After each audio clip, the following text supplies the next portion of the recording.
नमस्कार मंडळी, आज आम्ही आलो आहोत भायखळ्याच्या झूमध्ये, ज्याला राणीची बाग असंही म्हणतात। या ठिकाणी तुम्हाला तिकिटांचे दर मी दाखवलेले आहेत।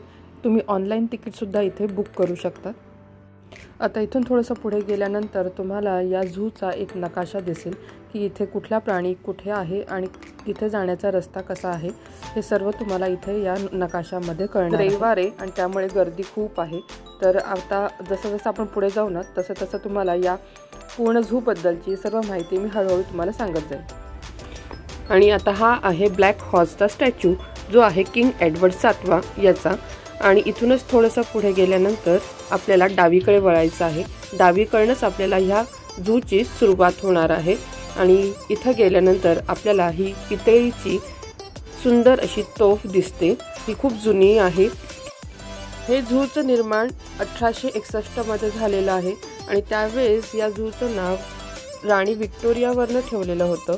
पण जसं आपल्याला स्वातंत्र्य मिळालं त्याच्यानंतर या झूचं नाव वीर माता जिजाबाई भोसले उद्यान म्हणजे राणीची बाग असं झालेलं आहे। ही राणीची बाग 60 एकरामध्ये बनवलेली आहे आणि इथे 300हून जास्त जे पक्षी किंवा ॲनिमल्स आहेत। त्याचबरोबर इथे मोठं असं बोटॅनिकल गार्डन आहे, जिथे तुम्हाला खूप सारे औषधी वनस्पती दिसतील। संपूर्ण झूमध्ये स्वच्छता खूप पाळली जाते। इथूनच थोडंसं पुढे गेल्यानंतर आपल्याला सिंहासाठी तयार केलेली जागा दिसते, पण अजूनपर्यंत तिथे सिंह आलेला नाही। लवकरच तो राणीच्या बागेमध्ये येईल, आपण असं आशा करूया। प्रत्येक ठिकाणी तुम्हाला अशा प्रकारचे नेव्हिगेशन दिसतील की तिथे कुठला प्राणी तुम्हाला दिसणार आहे हे तुम्हाला तिच्यावरून कळेल। यानंतर लहान मुलांचा आवडता असा हत्ती आम्ही बघायला आलेलो, पण हत्तीचं दर्शन काही झालं नाही। इथून थोड्याशा अंतरावरती भालू आहे। आता या भालूला बघण्याच्या अगोदर आपल्याला सेल्फी काढण्यासाठी इथे छानसा देखावा तयार केलेला आहे। तुम्ही ज्याही प्राण्याला बघणार आहात त्याच्या अगोदर त्या प्राण्याबद्दल थोडीशी माहिती या ठिकाणी तुम्हाला वाचायलाच मिळते।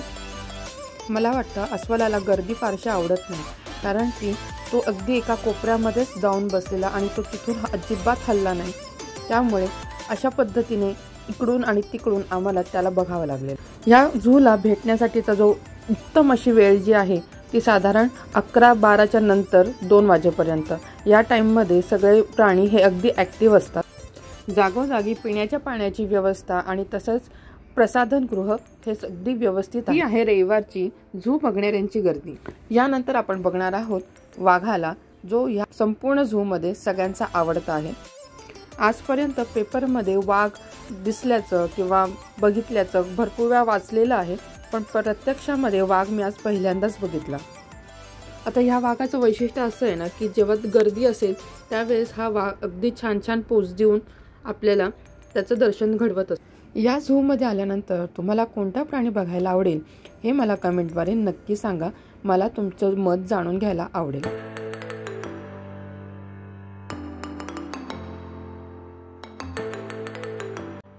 वाघाचं दर्शन झाल्यानंतर थोडंसं पुढे जाऊया। आता इथं आपल्याला 12 शिंगा जिथं ठेवलेले आहेत ती जागा दिसते। खूप प्रयत्न केल्यानंतर ते झाडाखालचे 12 शिंग आम्हाला दिसले। आता 3 वाजलेले आहेत आणि मला असं वाटतं की सगळ्या प्राण्यांची विश्रांतीची वेळ आहे। म्हणून मी तुम्हाला म्हटलं की तुम्हाला जर झूला व्हिजिट करायची असेल तर 11 वाजेपासून 2 वाजेपर्यंत त्याच्या आतमध्येच व्हिजिट करा, जेणेकरून तुम्हाला सगळे प्राणी अगदी छान दिसतील। या ठिकाणी खूप छान असं वातावरण आहे, सगळीकडे अगदी ग्रीनरी आहे। आता हे आहे सांबार किंवा हरिण।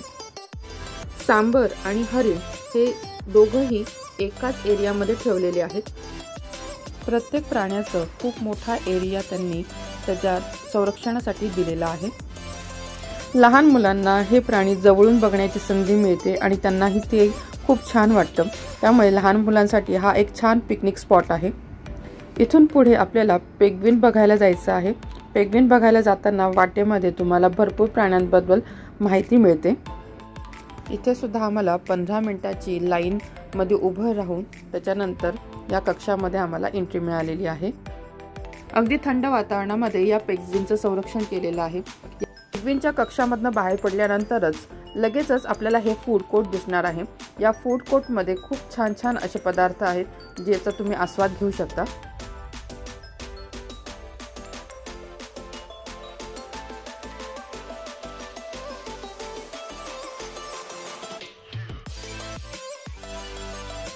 पेंग्विनला बघितल्यानंतर थोड्या अंतरावरतीच आपल्याला ही मगर दिसणार आहे। अगदी शांत पण तरीही अगदी भयंकर अशी दिसणारी ही मगर आहे। याला लागूनच आपल्याला कासव दिसणार आहेत। पाण्यातला कासव आणि जमिनीतला कासव असे दोन प्रकारचे कासव इथे ठेवलेले आहेत आणि त्याच्याबद्दलची थोडीशी माहिती इथे दिलेली आहे। इथे प्रथम आपल्याला जमिनीवरचा कासव दिसणार। या कासवाच्या पाठीवरची जी डिझाइन आहे ती मात्र एकदम वेगळी असते। आणि यानंतर आपण आता बघणार आहोत पाण्यामधले कासव। या कासवांना टर्टल असंही म्हणतात।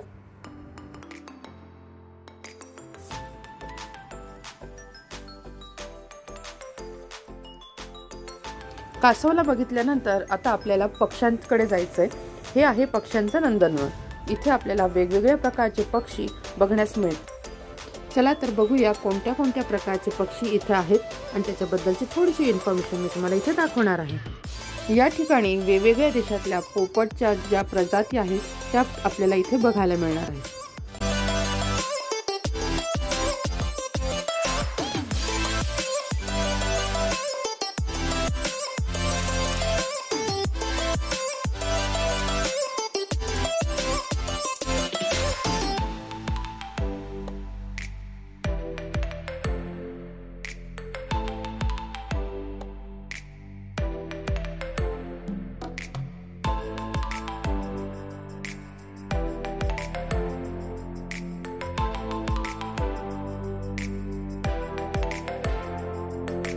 आता पक्षी पाहिल्यानंतर आपल्याला पाण्यातले पक्षी बघायला जायचं आहे। त्याच्याबद्दलची इन्फॉर्मेशन आपल्याला इथे दिलेली आहे। अरे वा, सगळ्यात पहिल्यांदा पाण्यातला पक्षी इथंच दिसला। एंट्रन्स गेटमधनं आतमध्ये गेल्यानंतर आपल्याला हे अशा प्रकारचे पक्ष्यांचं झाड दिसतं, त्याच्यावरती खूप सारे पक्षी बसलेले आहेत। या ठिकाणी पक्ष्यांना खाण्यासाठी मासोळ्या टाकलेल्या आहेत। हे झू पूर्णपणे बघण्यासाठी 3 ते 4 तास लागतात आणि आम्हाला आता सध्या वेळ कमी आहे, त्यामुळे आम्हाला लवकर निघावं लागणार आहे।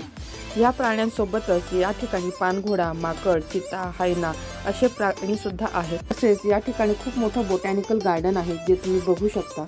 आजचा हा व्हिडिओ मी इथे संपवते। आजचा हा व्हिडिओ जर तुम्हाला आवडला असेल तर महिमा क्रिएशन चॅनलला सबस्क्राईब करायला विसरू नका। पुन्हा भेटूया अशाच एका छानशा व्हिडिओसह। तोपर्यंत बाय बाय।